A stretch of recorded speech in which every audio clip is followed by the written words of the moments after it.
First year राजनीति विज्ञान के फर्स्ट पेपर को कंटिन्यू करते हुए आज का हमारा टॉपिक है शक्ति, द पावर। बच्चों, राजनीति विज्ञान में शब्द का अपना ही एक महत्व है। आधुनिक दृष्टिकोणकर्ताओं ने तो ये तक कहा कि राजनीति विज्ञान का अर्थ ही शक्ति का अध्ययन है। लासवेल का आपको ध्यान होगा, उनकी पूरी एक किताब थी who gets what and when, यानी कि उन्होंने भी शक्ति को ध्यान में रखकर ही इस किताब को लिखा है। आज इसे थ्योरी पार्ट को हम समझने की कोशिश करेंगे। सबसे पहले मैं ले रही हूँ शक्ति का अर्थ एवं परिभाषा। एक बार शुरुआत में बता दूं इस टॉपिक में हम क्या क्या लेने वाले हैं। शक्ति का अर्थ एवं परिभाषा लेंगे।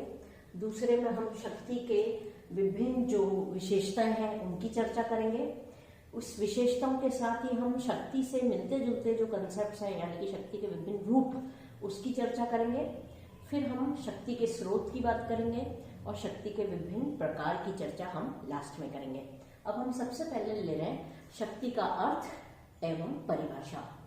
शक्ति के लिए अगर हम देखें तो ये माना जाता है कि शक्ति एक ऐसी क्षमता किसी में है जब वो दूसरे के व्यवहार को अपने अनुकूल उनके व्यवहार को नियंत्रित कर सके, जैसा वो चाह रहा है, यानी कि स्वयं की इच्छा के अनुकूल दूसरे के व्यवहार को बना सके। ऐसी क्षमता का नाम ही शक्ति है। तो हमने यहाँ पर लिख रखा है दूसरे के व्यवहार को प्रभावित करने की क्षमता शक्ति है, और दूसरा है दूसरे के व्यवहार को स्वयं के इच्छित परिणामों के अनुकूल बनाना ही शक्ति है। फिर अब हम नेक्स्ट ले रहे हैं शक्ति की विशेषताएं क्या क्या है। तो शक्ति सबसे पहली चीज ये एक प्रकट और संभाव्य क्षमता है। संभाव्य क्षमता किस चीज की? दूसरे को नियंत्रित करने की, दूसरे के व्यवहार को अपने अनुकूल बनाने की। दूसरी विशेषता है दूसरे को पुरस्कृत या दंडित करने की क्षमता, यानी कि जब जैसे हमने कहा कि शक्ति की बात कर रहे हैं तो बच्चों उसमें लेवल्स आएगी। एक उच्चतर होगा और उसके अधीनस्थ कुछ व्यक्ति अवश्य होंगे। तो यहाँ पर दूसरी विशेषता में हम क्या कर रहे हैं, जब किसी उच्च स्तर व्यक्ति के पास अपने अधीनस्थ व्यक्ति को पुरस्कृत करना या दंडित करने की जो भी क्षमता है उसको हम शक्ति कहते हैं। तीसरी चीज शक्ति के विभिन्न रूप है। शक्ति जैसे हमने कहा कि शक्ति के अनेकों पहलू हैं। राजनीतिक शक्ति हो सकती है, आर्थिक शक्ति हो सकती है, सामाजिक शक्ति हो सकती है। तो जैसे मनुष्य के जीवन के विभिन्न पहलू ऐसे शक्ति के भी विभिन्न पहलू हो सकते हैं। चौथा विशेषता क्या है कि शक्ति में वृद्धि आवश्यक है। शक्ति का संचय या वृद्धि, अगर हम कहें कि इस पॉइंट पर हम क्या कहना चाह रहे हैं कि शक्ति ठहरती नहीं है बच्चों, है ना। शक्ति स्थिर तो रह सकती है कुछ समय के लिए, लेकिन अगर वो शक्ति को लंबे समय तक कायम रखना है तो ये माना जाता है कि शक्तियों में वृद्धि एक इसकी आवश्यक इसका गुण है। और लास्ट है यह एक संबंधात्मक धारणा है। संबंधात्मक ऐसा उच्च एवं अधीनस्थ में संबंध, यानी कि शक्ति की जब बात हो रही है तो समतुल्य लोगों के बीच की बात नहीं हो रही है, बल्कि दो पक्षों की बात हो रही है। एक उच्च पक्ष जो आदेश देता है, जो दूसरे के व्यवहार को अपने अनुकूल नियंत्रित करता है, तो उस रूप में कहें तो शक्ति संबंधात्मक होती है। अब तीसरा जो हम नेक्स्ट टॉपिक ले रहे हैं शक्ति से जुड़ा हुआ, वो है शक्ति और विभिन्न शक्ति के जो मिलते जुलते स्वरूप है उनके साथ हम बारी बारी से ले रहे हैं।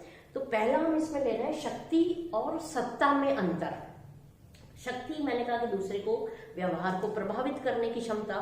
अब सत्ता क्या है? तो सत्ता है शक्ति का संस्थात्मक रूप, यानी कि जब किसी संस्था के पास शक्ति उस पद के कारण प्राप्त होती है तो उसको हम सत्ता कहते हैं।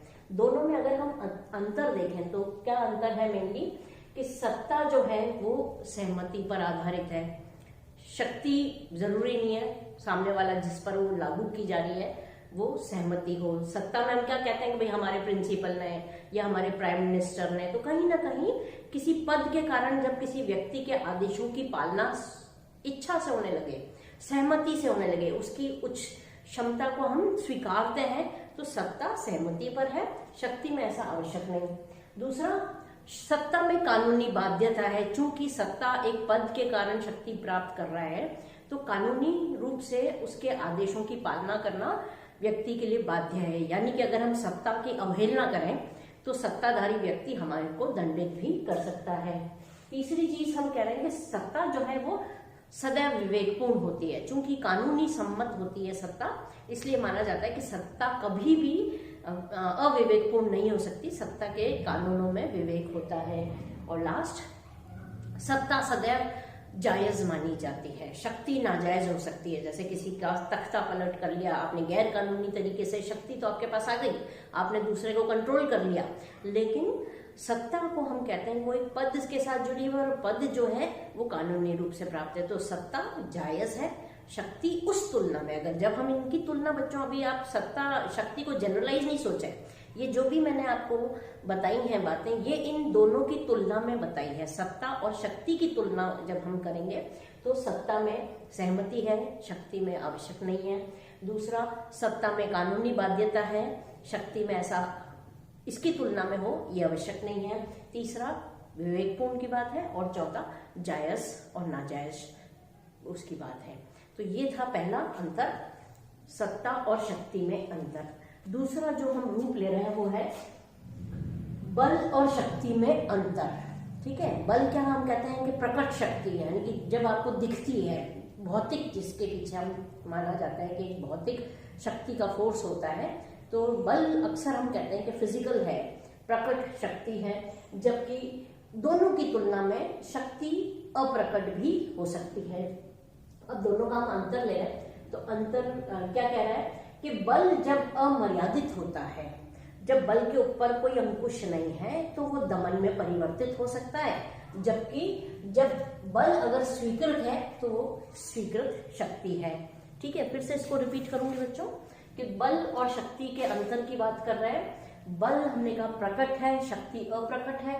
बल का अमर्यादित रूप दमन में, यानी कि वो बल से भी और विकृत रूप में चला गया है, वो किसी को दबाने की, दमन करने की शक्ति है। लेकिन अगर बल किसी के द्वारा स्वीकार्य है तो वो शक्ति है। तो अमर्यादित रूप, बल का अमर्यादित रूप दमन है, जबकि उसकी सीमित जो बल है वो शक्ति है। तीसरा अंतर हम ले रहे हैं शक्ति और प्रभाव में अंतर। ठीक है, यहां पर हम क्या कह रहे हैं, शक्ति अप्रजातांत्रिक है, और जबकि प्रभाव जो है वो अनुनय या विनय पर आधारित है। ठीक है, दूसरा, शक्ति जो है वो भय पर आधारित है, जबकि प्रभाव जो है वो स्वेच्छापूर्ण है। फिर शक्ति सीमित हो सकता है, प्रभाव जो वो असीमित हो सकता है। इसको वापस से एक बार एक्सप्लेन करूंगी बच्चों। शक्ति और प्रभाव की यहाँ बात आ रही है। पिछले में अपन ने क्या कहा कि बल को हमने नेगेटिव वे में लिया और शक्ति को हमने पॉजिटिव वे में लिया। यहाँ पर थोड़ा सा अपन डिफरेंस देखेंगे। यहाँ पर शक्ति को हम नकारात्मक रूप में देख रहे हैं और प्रभाव को हम उसका सकारात्मक रूप के रूप में बात करेंगे।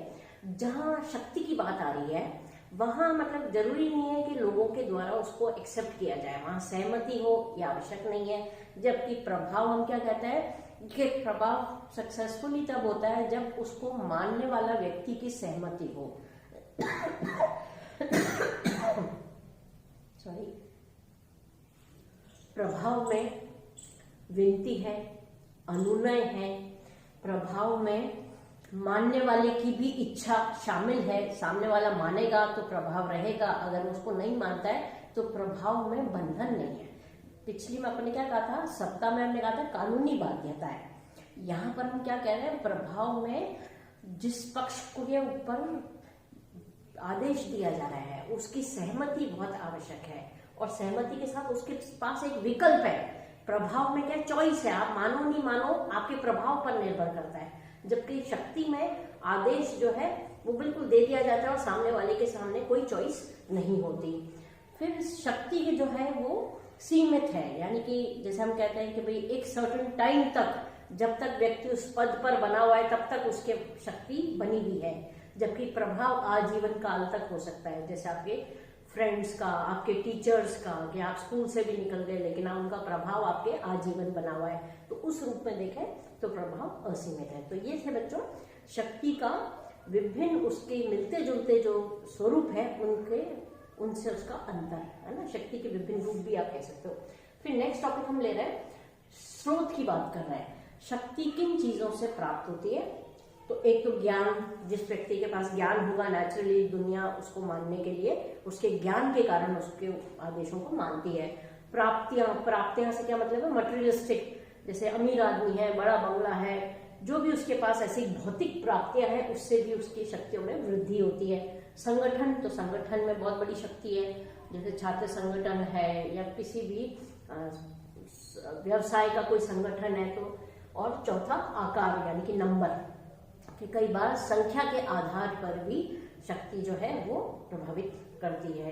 तो इस रूप में अगर अभी अपन देखें तो किसानों का जो संगठन है या किसानों ने जो एक भारी तादाद में इस वक्त जो धरना दे रहे हैं, तो वो एक तरीके से किसानों की शक्ति सरकार के ऊपर दबाव डालने का काम कर रही है।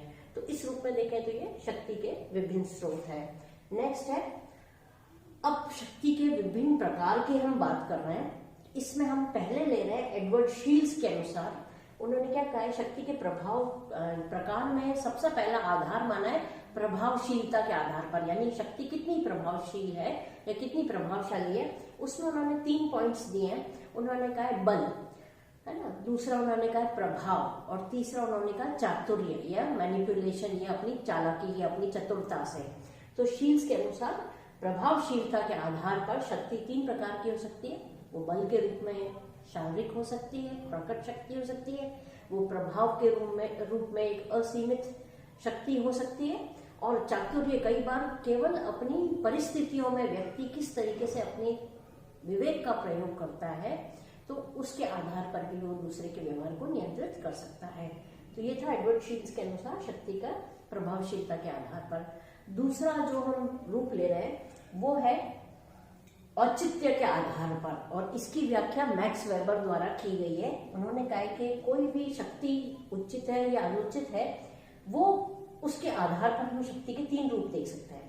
पहला उन्होंने कहा कानूनी, कानून द्वारा जब व्यक्ति को शक्ति प्रदान की जाती है। दूसरा उन्होंने कहा परंपरागत शक्ति, यानी कि सदियों से परंपरा के कारण उसका पालन हो रहा है। तीसरा उन्होंने कहा करिश्मात्मक, यानी कि किसी व्यक्ति की करिश्मावादी छवि के कारण जब वो लोगों के ऊपर अपने प्रभाव का प्रयोग करता है, तो उस रूप में देखें तो दूसरा उन्होंने कहा है कि शक्ति के रूप में औचित्य और अनौचित्य के आधार पर ये 3 प्रकार है। तीसरा जो प्रकार है वो है शक्ति दृश्य है एवं अदृश्य है। कई बार शक्ति नजर आती है, कई बार अदृश्य शक्ति के रूप में उसका प्रयोग किया जाता है, यानी कि प्रकट या अप्रकट के रूप में। चौथा, शक्ति प्रत्यक्ष भी हो सकती है या अप्रत्यक्ष भी हो सकती है। कई बार व्यक्ति स्वयं अगर प्रयोग कर रहा है अपने शक्ति का तो प्रत्यक्ष शक्ति है, कई बार व्यक्ति किसी और को अपने आगे रखकर या अप्रत्यक्ष रूप से अपनी शक्तियों का प्रयोग कर रहा है। फिर पांचवा दमनात्मक या अदमनात्मक, यानी कि अगर शक्ति का प्रयोग दमन के लिए किया जा रहा है, सामने वाले की इच्छाओं के विरुद्ध उनके ऊपर दंडात्मक कार्रवाई की जाती है या उनके अधिकारों का हनन होता है, तो वो दमनात्मक शक्ति है। और अदमनात्मक यानी कि आदेश दिए जाते हैं और सामने वाले की सहमति से यदि शक्ति का प्रयोग हो रहा है तो वो अदमनात्मक शक्ति है। फिर औपचारिक शक्ति, अनौपचारिक शक्ति के जैसे हम कहते हैं कि भाई पॉलिटिकल पार्टीज का देख लें तो प्रधानमंत्री क्या है तो वो औपचारिक शक्ति का प्रयोग कर रहे हैं, लेकिन पार्टी का जो अध्यक्ष है वो अनौपचारिक तौर पे निर्णय ले रहे हैं। तो शक्ति का प्रयोग करने वाले औपचारिक पद से शक्तियों को प्राप्त कर रहे हैं या अनौपचारिक तरीके से उसका प्रयोग कर रहे हैं। नेक्स्ट है शक्ति विकेंद्रित भी हो सकती है और केंद्रित भी हो सकती है। शक्ति यदि किसी एक व्यक्ति या समूह में केंद्रित है, एक ही जगह एकत्रित है, सभी सरकार के विभिन्न अंगों का निर्णय उसी के द्वारा हो रहा है तो हम कहते हैं शक्ति केंद्रित है। लेकिन अगर ये शक्ति विभिन्न समूहों में, विभिन्न संस्थाओं में, केंद्र सरकार, राज्य सरकारों में, स्थानीय सरकारों में यदि शक्ति का जो विभाजन है वो इस तरीके से है कि हायर टू लोअर लेवल तक आ रहा है तो वो विकेंद्रित शक्ति है। फिर लास्ट हम ले रहे हैं बच्चों, शक्ति प्रादेशिक भी हो सकती है, राष्ट्रीय भी हो सकती है और अंतरराष्ट्रीय भी हो सकती है। प्रादेशिक यानी कि अगर राजस्थान में जैसे हम कह रहे हैं कि मुख्यमंत्री शक्ति प्रादेशिक है। राष्ट्रीय जब पूरे राष्ट्र पर किसी एक व्यक्ति या पद के द्वारा आदेशों की पालना करवाई जाए तो राष्ट्रीय यानी पूरे राष्ट्र में उनके आदेशों की पालना होगी। अंतरराष्ट्रीय रूप में देखें तो जब अंतरराष्ट्रीय जगत में जैसे अंतरराष्ट्रीय कानून के रूप में अगर हम देखें तो भले ही जितने भी सदस्य हैं यूएनओ के वो सब संप्रभु हैं, लेकिन ये सब अंतर्राष्ट्रीय कानून को मानते हैं। तो ये कौन सी शक्ति है? ये अंतर्राष्ट्रीय शक्ति है। तो ये था बच्चों आज के लिए ही शक्ति का हमारा टॉपिक, जिसमें हमने शक्ति के अर्थ की बात करी, उसके विशेषताओं की बात करी, उसके विभिन्न स्वरूपों से उसका अंतर की बात करी, और लास्ट में हमने लिया शक्ति और उसके विभिन्न प्रकार। आज के लिए इतना ही। Thank you so much.